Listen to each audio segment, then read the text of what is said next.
खूप उंचीला हे संमेलन आलेलं आहे आणि महाराष्ट्रात खरं सांगतो एवढे कार्यक्रम केले, पण इतक्या ताकदीचा रसिक, इतक्या थंडीमध्ये इतक्या मनापासून टाळ्या वाजवणारा रसिक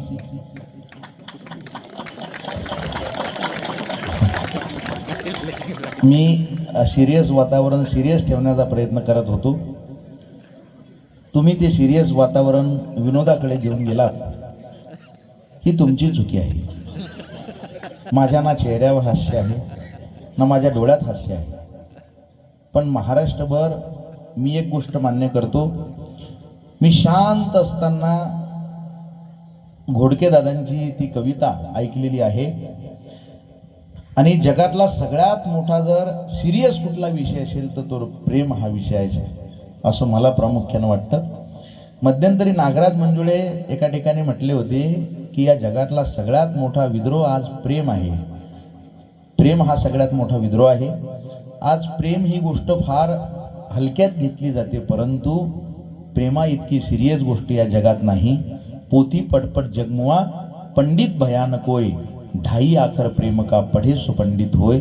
अडीच अक्षराचा अक्षरी प्रेमाचा अर्थ जर आपल्याला लक्षात आला तर खऱ्या अर्थानं सगळे पुस्तकं वाचल्याचं समाधान आपल्याला मिळतं.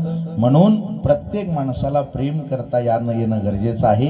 या जगातलं अंतिम सत्य जर कुठलं असेल तर मला असं वाटतं ते प्रेम आहे. हे जग अख्खं तरलेलं असेल तर ते प्रेमावर आहे. जर गौतम बुद्धांनी सांगितलेलं अख्खं तत्वज्ञान एका ठिकाणी आपण गोळा केलं तर त्यांच्या अंगी असलेली करुणा आणि कारुण्यमय अवस्था म्हणजे काय, तर प्रेमाचं सगळ्यात प्युरिफाईड वर्जन म्हणजे करुणा असते आणि ती करुणा बुद्धांच्या जवळ होती. याचाच अर्थ प्रेम हे सर्वात मोठं सत्य आहे. ते प्रेम आपण सगळ्यांनी केलं पाहिजे. जर व्याकरणाच्या गप्पा लोक करत असतील, हजारो भाषणं हजारो कीर्तनं लोक करत असतील आणि घरी येऊन जर बायकोसोबत त्यांना दोन गोष्टी प्रेमानं बोलता येत नसतील तर खऱ्या अर्थानं त्यांचं ज्ञान जाळण्यासारखं आहे. म्हणून या जगामध्ये प्रेम आपण सगळ्यांनी केलं पाहिजे. आणि इथं आलो मी, खरं सांगतो, या रुग्णालयामध्ये आणि सर तुमच्याकडे बघून मला फक्त जगद्गुरु तुकोबारायांचा एक अभंग आठवतो. मी तुमच्यावर फार बोलणार नाही, वेळही आपल्याकडे नाहीये, परंतु जगद्गुरु तुकोबाराय सज्जनाची व्याख्या सांगताना सांगतात की चंदनाचे हात पायही चंदन, परिसा नाही हीन कोणी अंग. चंदनाचे हातही चंदनाचे असतात, पायही चंदनाचे असतात, किती घासा त्यातनं आपल्याला सुगंधच मिळतो. असं काही लोकांचं आयुष्य असतं. चंदनाचे हात पायही चंदन, परिसा नाही हीन कोणी अंग, दीपा नाही पाटीपोटी अंधकार. दिव्याच्या पोटातही अंधकार नसतो, बाहेरही अंधकार नसतो. सर्वांग साखर अवघी गोड, तुका म्हणे तैसे सज्जनापासून, शोधिता अवगुण सापडीची ना. जोरदार एकदा टाळ्या सरांसाठी वाजवा. तुका म्हणे आता उरलो उपकारा पुरता. ही उपकाराची परिभाषा ज्यांनी आम्हाला खऱ्या अर्थानं आज इथं सगळ्यांना शिकवली आणि ते उद्याही भविष्यामध्ये शिकवत राहतील ते सर, आणि त्यांच्यासाठी आपण सगळे इथं आलेलो आहोत. मी सुद्धा माझा कार्यक्रम पोस्टपोन करून आज सरांसाठी इथं आलेलो आहे. या कार्यक्रमाला मोठमोठी लोक आलेली आहेत. शेवटची कविता मित्र वणव्यामध्ये गारव्यासारखा घेऊन मी या कार्यक्रमाचा समारोप करणार आहे. या कार्यक्रमाला अंधश्रद्धा निर्मूलन समितीचे महाराष्ट्राचे अध्यक्ष सुद्धा आलेले आहेत. त्या दाभोळकरांच्या डोक्यात गोळ्या घालून त्यांची हत्या झाली, त्या दाभोळकरांचा काहीही गुन्हा नव्हता. त्यांनी फक्त लोकांना श्रद्धा, अंधश्रद्धा, विश्वास यामधला भेद समजावून सांगितला. कार्यकारण भाव सिद्ध झालेला असेल तर विश्वास, ज्या गोष्टीला कार्यकारण भाव नसतो ती अंधश्रद्धा. आणि हा कार्यकारण भाव फक्त दाभोळकरांनी नाही सांगितला हो, तथागत भाऊका भगवान गौतम बुद्ध 2500 वर्षापूर्वी त्यांनी जगाला सांगितलं, न जच्चा वसलो होती, न जच्चा होती ब्राह्मणो, कमन्नो होती वसलो, कमन्नो होती ब्राह्मणो. म्हणजे जन्मानं कोणी ब्राह्मण किंवा दलित अस्पृश्य होत नाही, कर्मानं तो श्रेष्ठ किंवा कनिष्ठ ठरतो हे सांगत असताना सगळ्यात मोठा उपदेश बुद्धांचा कोणता आहे? तो प्रतित्य समुत्पादाचा सिद्धांत आहे. आणि प्रतित्य समुत्पाद म्हणजेच कार्यकारण भाव जो दाभोळकरांनी सांगितला. तरी सुद्धा दाभोळकरांच्या डोक्यात गोळ्या घातल्या. मग त्यावेळेस माझ्यासारख्या सामान्य कवीची लेखणी गप्प बसत नाही. ज्यांनी दाभोळकरांच्या डोक्यात गोळ्या घातल्या त्याच्यासाठी सुद्धा मी 4 ओळी लिहिल्या. वार कर डोक्यात माझ्या ठेवण्या शाबूत घर, वार कर डोक्यात माझ्या ठेवण्या शाबूत घर, भर तुझी बंदूक भडव्या घे नवा दाभोळकर. वार कर डोक्यात माझ्या ठेवण्या शाबूत घर, भर तुझी बंदूक भडव्या घे नवा दाभोळकर. मी तुकोबा माणसांच्या आत पेरत चाललो, मी तुकोबा माणसांच्या आत पेरत चाललो, धर्म खोटा संपण्याआधी मला तू ठार कर. मी तुकोबा माणसांच्या आत पेरत चाललो, धर्म खोटा संपण्याआधी मला तू ठार कर. पुस्तकाला मस्तकाच्या नेबुडाशी एकदा, पुस्तकाला मस्तकाच्या नेबुडाशी एकदा आडवे येतील शाहू अन फुले आंबेडकर. पुस्तकाला मस्तकाच्या नेबुडाशी एकदा आडवे येतील शाहू अन फुले आंबेडकर. आमची मैफिल उद्याचा सूर्य घडवत चालली, आमची मैफिल उद्याचा सूर्य घडवत चालली, तू बुडाशी धर्म घे अन पोर का अंधार कर. आमची मैफिल उद्याचा सूर्य घडवत चालली, तू बुडाशी धर्म घे अन पोर का अंधार कर. एक संविधान घेऊन हा निघाला अवलिया, एक संविधान घेऊन हा निघाला अवलिया, निगबिळातून उंदिरा पुन्हा हिमालय पार कर. एक संविधान घेऊन हा निघाला अवलिया, एक संविधान घेऊन हा निघाला अवलिया, निगबिळातून उंदिरा पुन्हा हिमालय पार कर. भ्याडतेचा कालचा इतिहास कळण्या एक कर, पेटत्या इंद्रायणीतील वास्तवाचे बोट धर. धर्मवादाची रिॲक्शन टाळण्यासाठी जरा मस्तकी शिवराय नावाचे रसायन मिक्स कर. धर्मवादाची रिॲक्शन, शेवट धर्मवादाची रिॲक्शन टाळण्यासाठी जरा मस्तकी शिवराय नावाचे रसायन मिक्स कर. तू तुझ्या पुढच्या पिढ्यांना मान्य होशील काय रे? तू तुझ्या पुढच्या पिढ्यांना मान्य होशील काय रे? वाचले जर एकदा त्यांनी उद्या आंबेडकर, वाचले जर एकदा त्यांनी उद्या आंबेडकर, भर तुझी बंदूक भडव्या घे नवा दाभोळकर. दुःख अडवायला उंबऱ्या सारखा चहा आला का? एकदा घेऊन टाकतो का? सिरियस टॉपिक सिरियस राहतील. नाही एक तर मग कविता झाल्यावर चहा घेऊ आपण, पण मध्ये नको देऊ बाबू. आता चहा गरम राहतील त्याच्यात. आता एकदा घेऊन टाक. आता घेऊनच टाकू का? नाही, चहाचं हे चहाची तलब फारच वाईट आहे. काय नंतर घ्यायचं नाही. चहासाठी मी पोरगी बघायला गेलो, लग्न करून आलतो. अवघड असतं. हा भाऊ चालू. वा वा वा. हा बघा तुमच्या कसं करायचं. नाही, लग्नाचा विषय खतरनाक झालेला आहे. ज्यांचे लग्न राहिले त्यांनी लग्न करून घ्या. सोलापुरात लोकांनी मोर्चा काढला, डोळ्यावर बसून आम्हाला पोरगी द्या. नंतर कळलं की त्या तहसीलदाराचं लग्न राहिलेलं होतं. लग्नाचं खतरनाक काम झालेलं आहे. मुलींचा काळ आलेला आहे. एक मित्र तर लग्नाचा राहिला कारण त्याच्या जिभेला शेंडा नाही, बोबळा बोलतो थोडासा. पोरगी पाहायला गेला, पोरीचा बाप म्हणे काय नाव आहे पोराचं? म्हटलं 1 मिनिट मी सांगतो. गणेश शांताराम काळे नाव आहे. बरोबर. पोरग काही शिकलेला विकलेला आहे का नाही? माझ्या आधी हेच बोंबललं. डीएच झालंय माझं, शिक्षक आहे मी, शिक्षक. हा बोबळा आहे, नको असा पोरगा राहिला लग्नाचा. कोरोना झाल्यावर मला म्हणे अनंत भाऊ लॉकडाऊन संपला, आता एखादं स्थळ माझ्यासाठी पा. म्हटलेलं का तू दिसायला चांगला आहेस पण बोबळा आहेस आणि पाहुण्या रावळ्यात मध्येच पचकतो. नाही म्हणे मी एक शब्द बोलणार नाही, आता तुम्हीच मला इंटरचन कळून द्या. म्हटलं जर बोलला हानत हानत घरी आणीन. नाही म्हणे मी एक शब्द बोलणार नाही. गेलो बा पोरगी पाहायला. समाजसेवेचे काम आपण साहेब करत असतो. पहिलाच प्रश्न पोरीच्या बापाने विचारला काय नाव आहे पोराचं? म्हटलं 1 मिनिट. गणेश शांताराम काळे नाव आहे. बरोबर बरोबर, पोरगा शिकलेलं बिकलेलं आहे का नाही? म्हटलं हा नेम डीएड झालंय पोराचं, शिक्षक आहे पोरगा. वा वा, पसंत आहे म्हणे आम्हाला. तरणा बाण पोरगा आहे, त्याला काय माहित आहे बोबळा आहे. पसंती झाली. मला वाटलं जमलं, समाजसेवेचं आपण एक काम केलं. नाही नाही, ही नवरी मुलगी आली चहा घेऊन. चहा होता गरम, मला दिला आणि त्याला दिला. मी हळूहळू घेतला, मला सवय आहे. हे जसं काही 10 दिवस जेलमध्ये होतं, आजच सुटलं. असा सुरका मारला यानं. चहा होता गरम, याला लागला चटका. हा म्हटला ला. म्हटलं काय झालं? दलम काय लेका म्हणलं, काय दलम आहे. आता तू लग्न होणे नाही. खंडोबाच्या नावानं सांग, तुला देवाला सोडा लागते. मला वाटला साहेब विषय संपला नाही. आश्चर्य पुढे आहे. ती नवरी मुलगी पुढे आली, तिनं पदर डोक्याच्या वर घेतला. म्हणे असू द्या दलम तदलम. काय होते झाले? फुतून पिऊन दादा जमलं म्हण. चहा कुठे नेला? पण त्याने एक कप ठेवला का माझा? दे एक कप दे मला. हा दादा बोलतात. पटकन ये रे.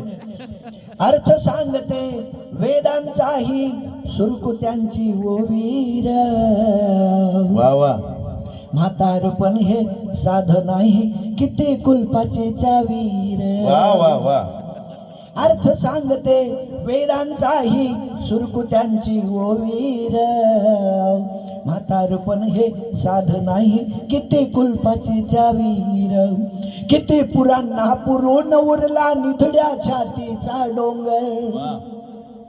किती पुरांना पुरून उरला निधड्या छातीचा डोंगर. अनेक जखमा सुपीक केल्या असा लढाऊ हा नांगर. अनेक जखमा सुपीक केल्या असा लढाऊ हा नांगर. किती वादळे झेलून आला गरुड आपल्या गावीर.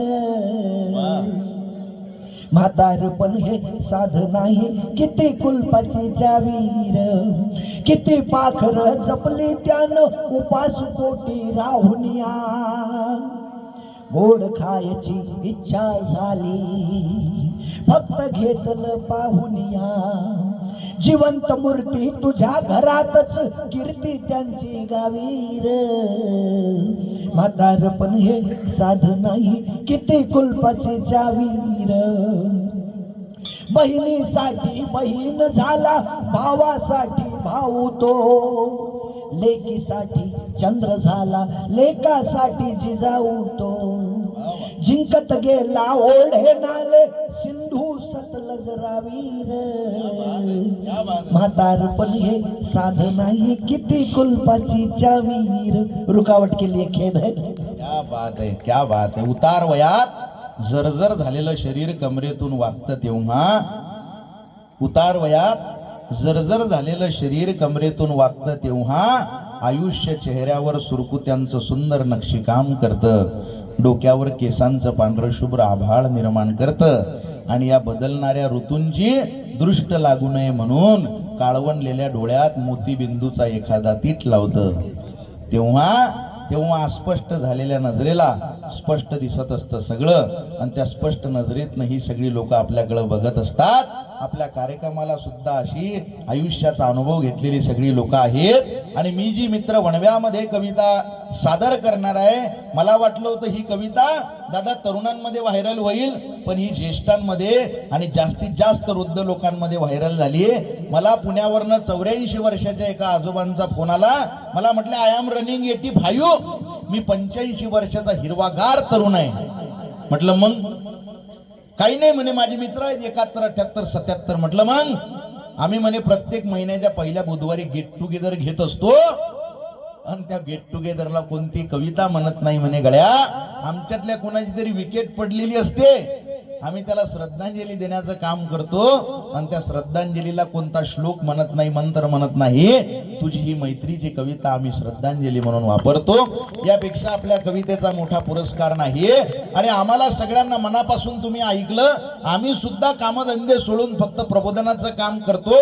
माझ्यासारखा माणूस तुम्ही इथं ऐकताय, मी तसा बाय प्रोफेशन इंजिनियर आहे बरं, एमटेक झालेला आहे माझं. सगळ्या विद्यार्थी मित्रांना वाटेल की बा बोमलत हिंडणारा कोण आहे, तर इंजिनियर माणूस आहे मी. 8 वर्ष नोकरी केलेली आहे, 6 वर्ष झाले पूर्ण वेळ प्रबोधनाला वाहून घेतलेला आहे आणि कुठल्याही पक्षाचा स्टॅम्प आजही आपल्या नावावर नाही आणि तो असणारही नाही.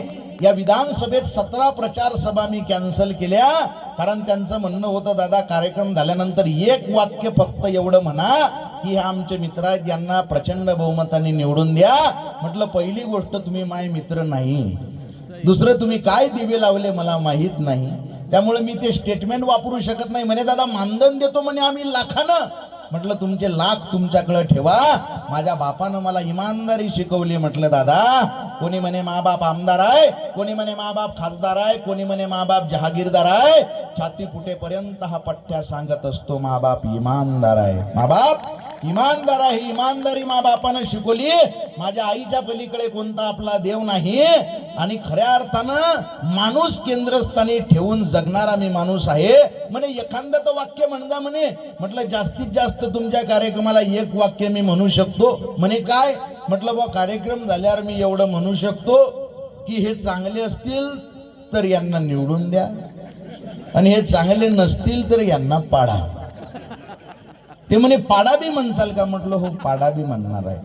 ते माझ्या तत्वात बसते. मला काही कोणी फोन केला नाही, स्वतःवर त्यांचा विश्वास नाही असा प्रबोधनाला वाहून घेतलेला कवी तुमच्या समोर आहे. एसी मध्ये बसून मातीच्या कुशीतल्या गप्पा करणारे आम्ही कवी नाही दादा. एसी मध्ये बसून मातीवर कविता लिहिल्या लोकांनी, त्यांना पुरस्कार मिळाले, त्यांचे पुरस्कार त्यांना लख लाभो.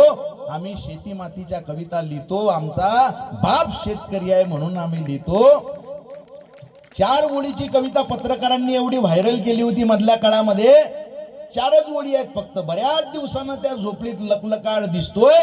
शेतकऱ्याचं नशीब फळलं का काय? 2 ओळी संपल्या. बऱ्याच दिवसानं त्या झोपडीत लकलकाट दिसतोय.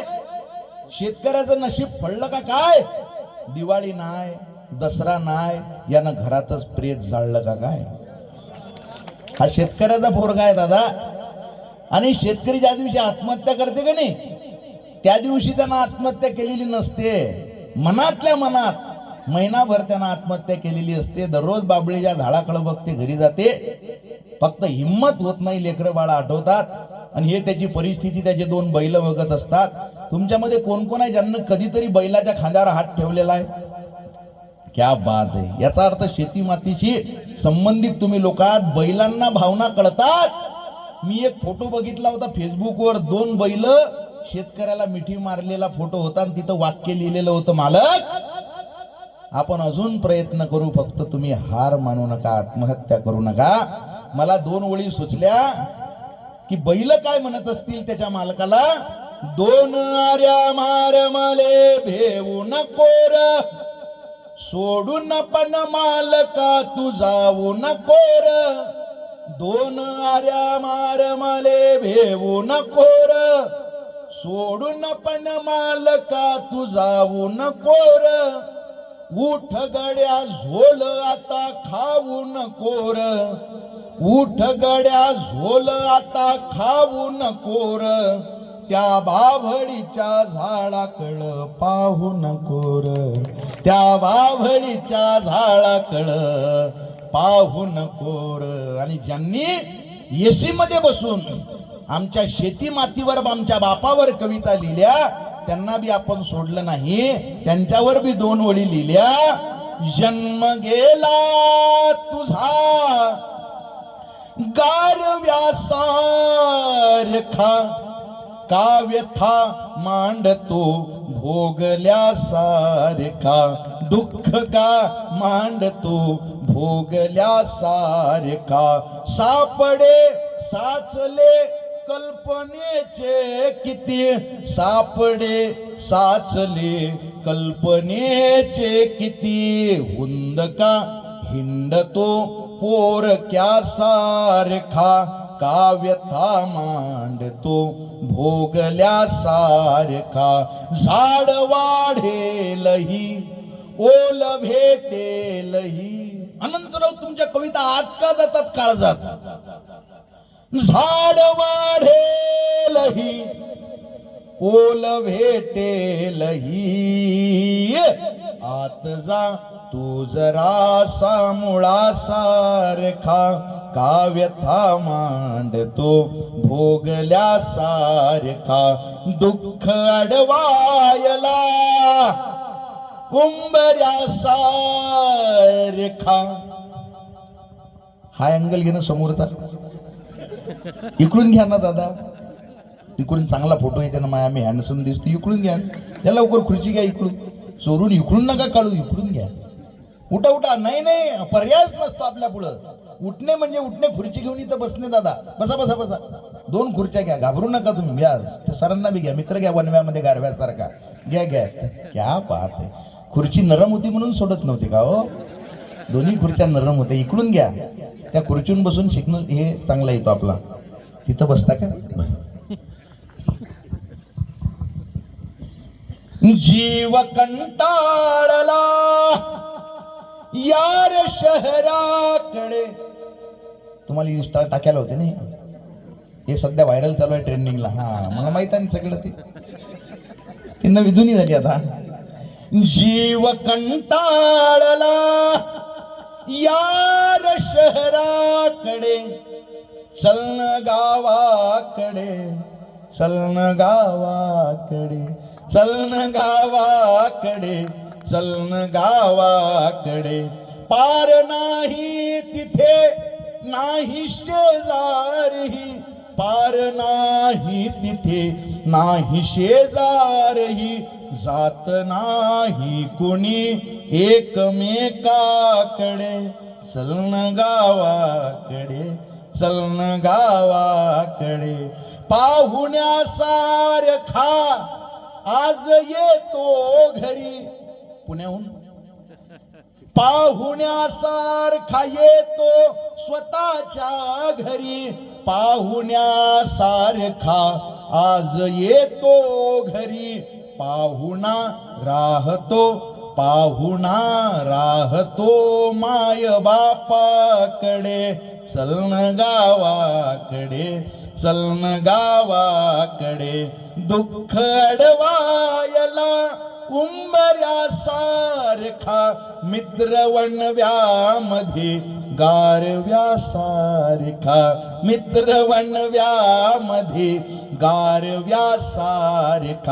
वाट चुकणार नाही जीवनभर तुझी, वाट चुकणार नाही जीवनभर तुझी. एक तू मित्र कर, एक तू मित्र कर आरशासारखा. मित्र वणव्यामध्ये गारव्यासारखा. आत्महत्याच करणार नाही कुणी. सगळे कडवे याच्यातले घेत नाही, वेळ भरपूर झालेला आहे. फक्त 3-4 कडवे याच्यातले घेणार आहे. आत्महत्याच करणार नाही कुणी, आत्महत्याच करणार नाही कुणी. मित्र असला जवळ जर मनासारखा, मित्र वणव्यामध्ये गारव्यासारखा.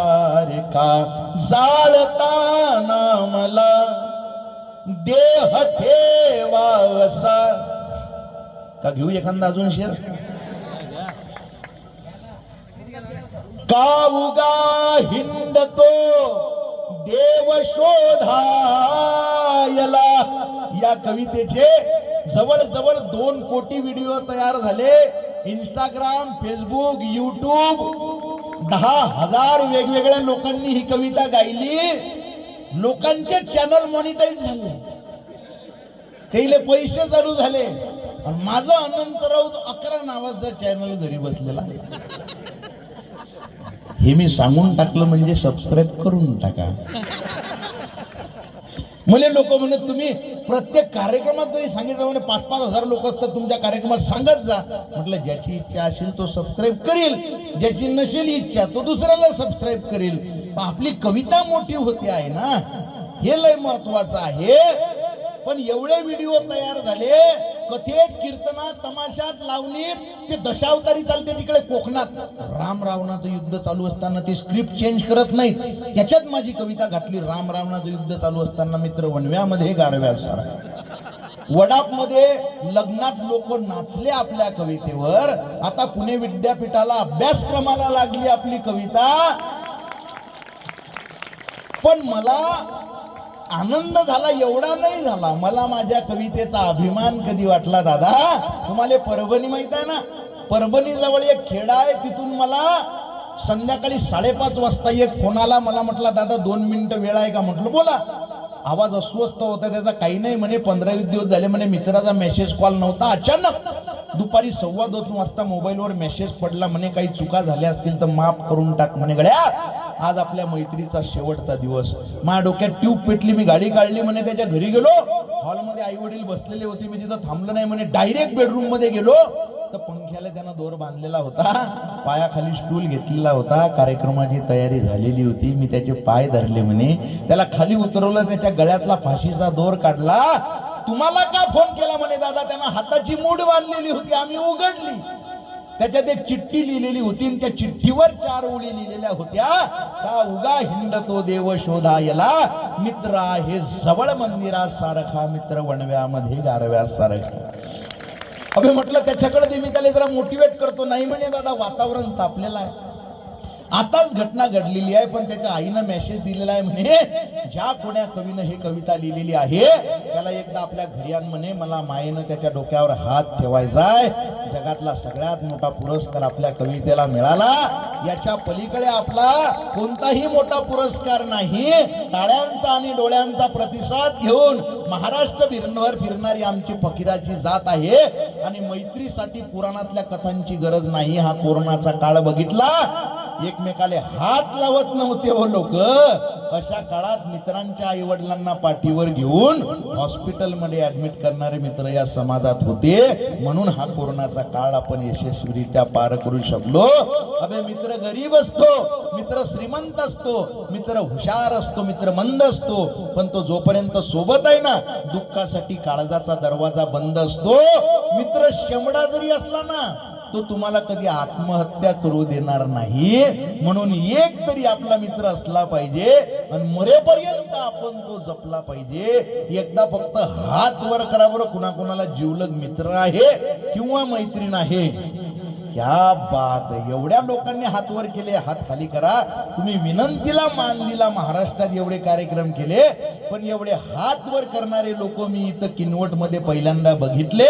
असं नाही हे तुम्हाला माहिती आहे, पण काही काही लोकांनी तरी सुद्धा हात वर केलेले नव्हते. याचा अर्थ तुम्हाला जीवलग मित्र मैत्रीण नाही. मग तुम्ही एक काम करा, घरी गेल्यानंतर किचन मध्ये जा, एका कपामध्ये पाणी घ्या, उडी मारा त्याच्यात. मैत्रीण नाही तर या जगात काही नाही. छोटासा मला दादा एक मेसेज आला होता, एवढा व्हायरल केला महाराष्ट्रानं की घर में आग लग गई, सब जल गया, सब रिश्तेदार आए, चाहने वाले आए, चर्चा करके चले गए, पूछताछ करके चले गए. बस एक दोस्त आया जिसने पूछा अबे क्या क्या बचा है, अबे क्या क्या बचा है. मैंने कहा अबे सब कुछ जल गया, बस मैं बचा हूँ, बाकी बचा ही क्या है. तो उसने गले लगा कर कहा अबे पगले फिर जला ही क्या है. का उगा हिंडतो देव शोधायला, का उगा हिंडतो देव शोधायला. मित्र आहे जवळ, मित्र आहे जवळ, मंदिरासारखा, मित्र वणव्यामध्ये गारव्यासारखा. दृष्ट लागू नये वेदनेची कुणा, दृष्ट लागू नये वेदनेची मना. मित्र डोळ्यामध्ये, मित्र डोळ्यामध्ये काजळासारखा, मित्र वणव्यामध्ये गारव्यासारखा. त्रासलो जिंदगी वाचताना पुन्हा, त्रासलो जिंदगी चालताना पुन्हा. बस धडा मैत्री बस धडा मैत्री वाचण्यासारखा मित्र वणव्यामध्ये गारव्यासारखा फेक तू मुखवटे भेट झाल्यावरी फेक तू मुखवटे. इंजिनियर डॉक्टर वकील हे मुखवटे आहेत. मित्रापुढे आल्यानंतर आपण फक्त मित्र असलो पाहिजे बरं. फेक तू मुखवटे भेट झाल्यावरी फेक तू मुखवटे भेट झाल्यावरी भेट रे दोस्ता भेट रे दोस्ता दोस्ता सारखा मित्र वणव्यामध्ये गारव्यासारखा जाळताना मला देह ठेवावसा. शेवट आपल्या कवितेचा सुद्धा आणि या काव्य मैफिलीचा सुद्धा अध्यक्षांच्या वतीनं शेवट फक्त तुमच्या या किनवट मधनं जाणार आहे. मैत्रीच्या मध्ये येणारी सगळ्यात दलिंदर गोष्ट कोणती असते? गैरसमज, मिसअंडरस्टँडिंग. तुमचे काही वाद झाले असतील, सगळ्यांच्या पायाला हात लावून एक विनंती करतो, कॉल करा, माफ करा, माफी मागून टाका. काही सोबत राहत नाही दादा. आपल्या आधी 100-150 वर्ष आधी जी लोक होती त्यातला एकही माणूस आज जिवंत नाही. आपल्या नंतर 100-150 वर्षानंतर आपल्यातला एकही चेहरा जिवंत असणार नाही.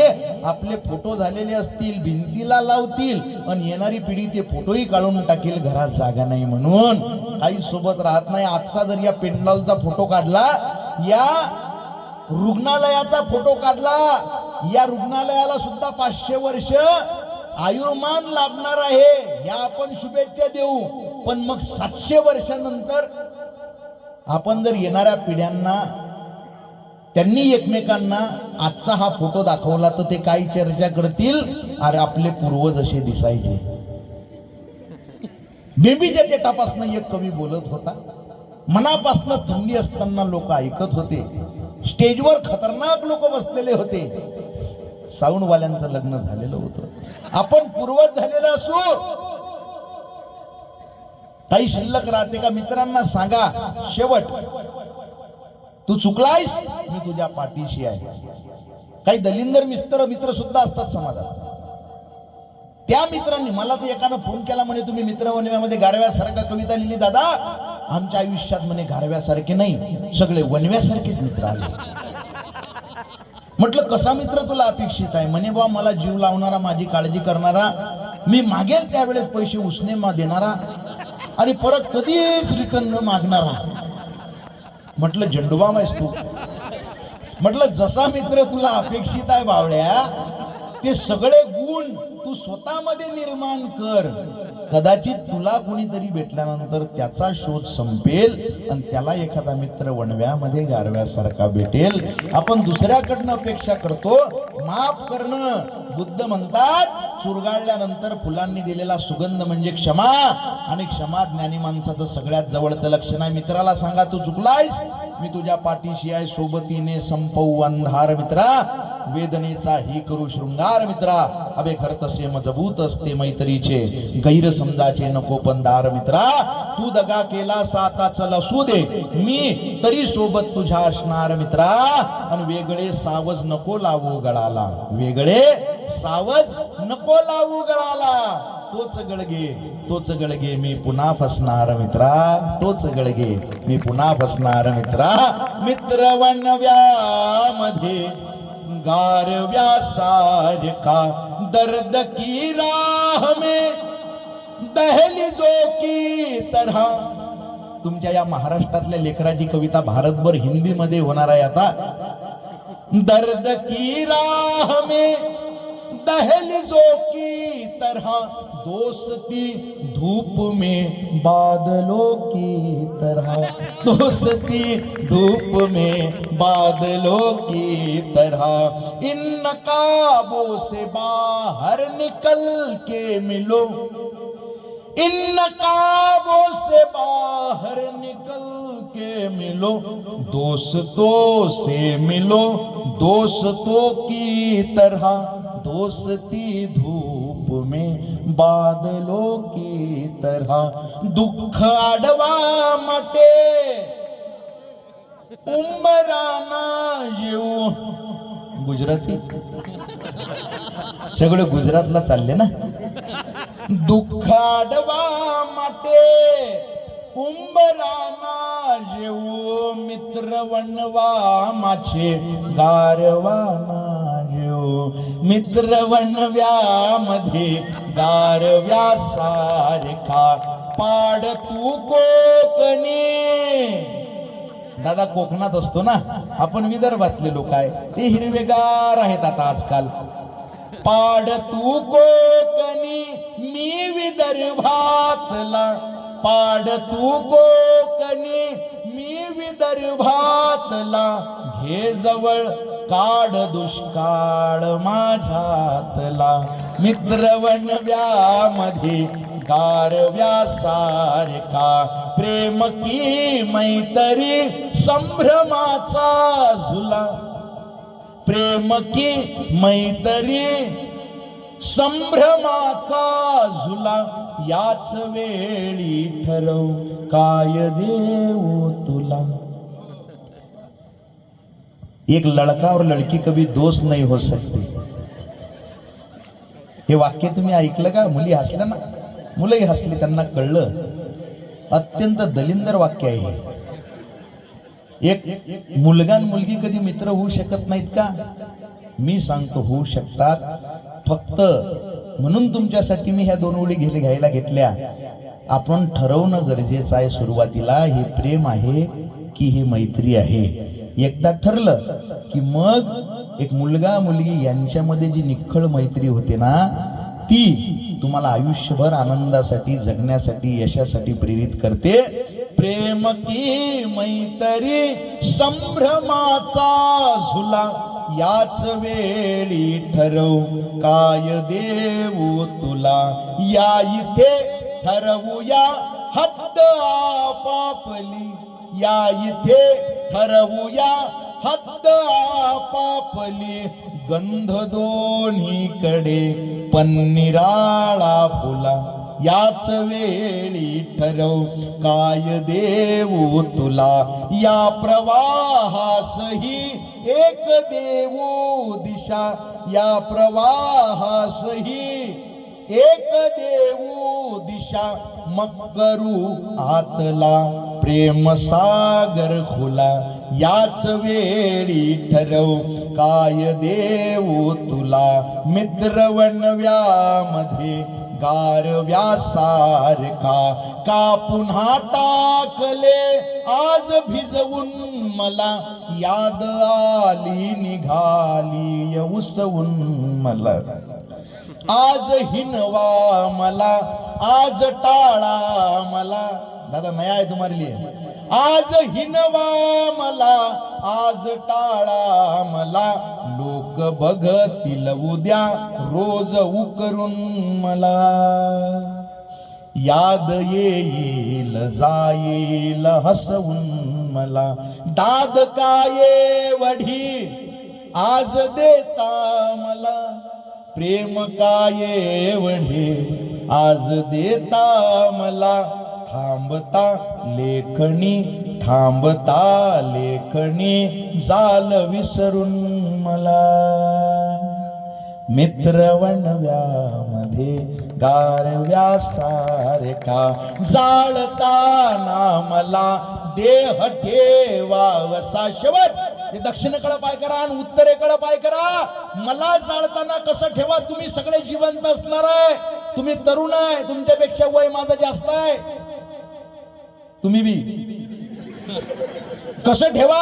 फसवून कुणाला हसण्यापेक्षा इमानदारीनं रडलेलं बरं. दुःख माझ्या मरणाचं हजारो बनून अश्रू माझ्याच शवावर पडलेलं बरं. आणि माणसच जर नसतील अश्रू ढाळायला तर प्रेत माझं सडलेलं बरं. मला शेवटची इच्छा माझी जाळताना मला देह ठेवावसा. जाळताना मला देह ठेवावसा. कसा? हात खांद्यावरे हात खांद्यावरी टाकल्या सारखा मित्र वणव्यामध्ये गारव्या सारखा जाळताना मला देह ठेवावसा. खांद्यावर हात टाका बरं सगळे एकमेकांच्या. हा वा इकडे सगळे सगळे सगळे एका सेकंदात खांद्यावर हात टाका.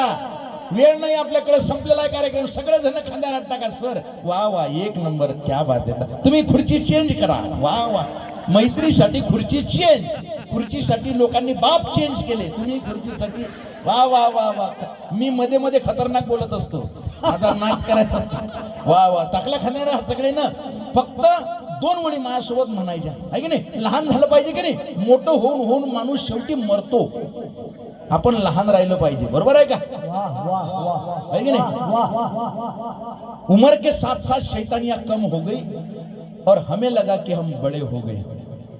आपण एकट्यात आपल्याला माहित आहे लहानच असतो. लहानपण देगा देवा मुंगी साखरेचा रवा ऐरावत रत्न थोर त्याशी अंकुशाचा मारा जया अंगी मोठेपणा तया यातना कठीण. अशा पोझिशनला मी स्मशान नावाची माझी कविता सादर करत असतो, पण मी आता ती सादर करणार नाही. तुम्ही मला मारसाल. नाही नाही थांबा थांबा, नाही नाही आता अंत नाही बघत मी. खांद्यावर हात टाकलेला आहे. तुम्ही फक्त माझ्यासोबत 2 ओळी म्हणा. म्हणता ना कधीतरी स्मशान माझी युट्यूबला आहे का नाही माहित नाही, पण खूप ताकदीची माझ्या काळजाच्या जवळची 8 ओळीची कविता आहे. पण माझ्यासोबत 2 ओळी म्हणता ना का घेऊ ते 8 ओळी.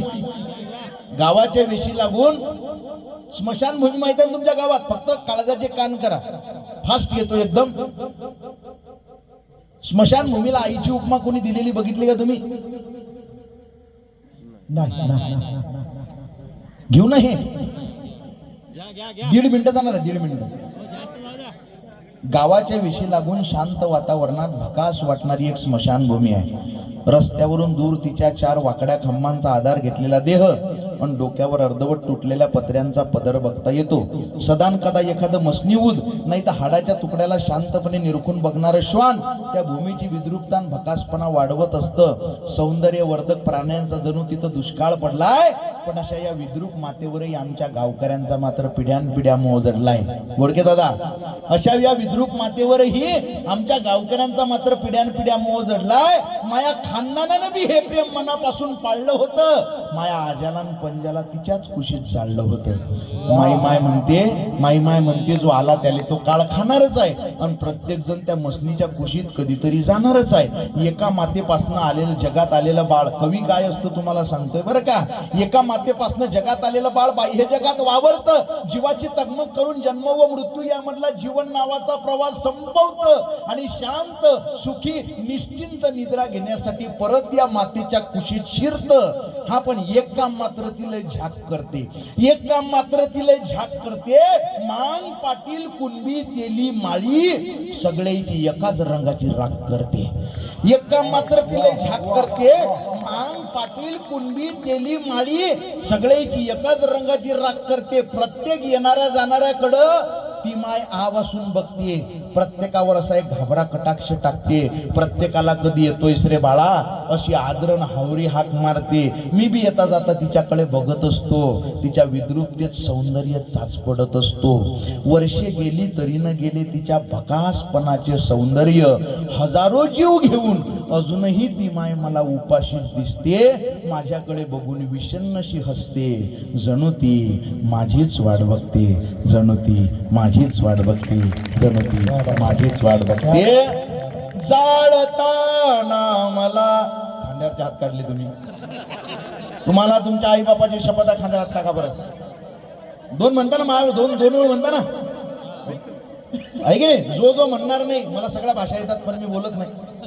म्हणा मित्र वणव्यामध्ये गार सारखा, मित्र वणव्यामध्ये गारव्या सारखा वाट चुकणार नाही जीवनभर तुझी, वाट चुकणार नाही जीवनभर तुझी.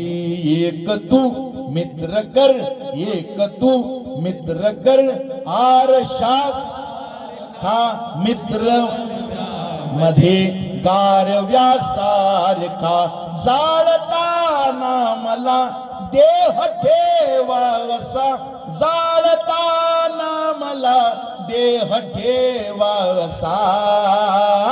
हात खांद्यावरे, हात खांद्यावरे टाकल्या खा मित्र मधी गारव्यासारखा दुःख अडवायला उंबऱ्या खा मित्र मधी गारव्यासारखा, गारव्यासारखा,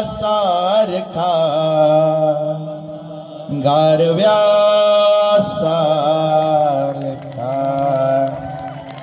धन्यवाद धन्यवाद धन्यवाद धन्यवाद.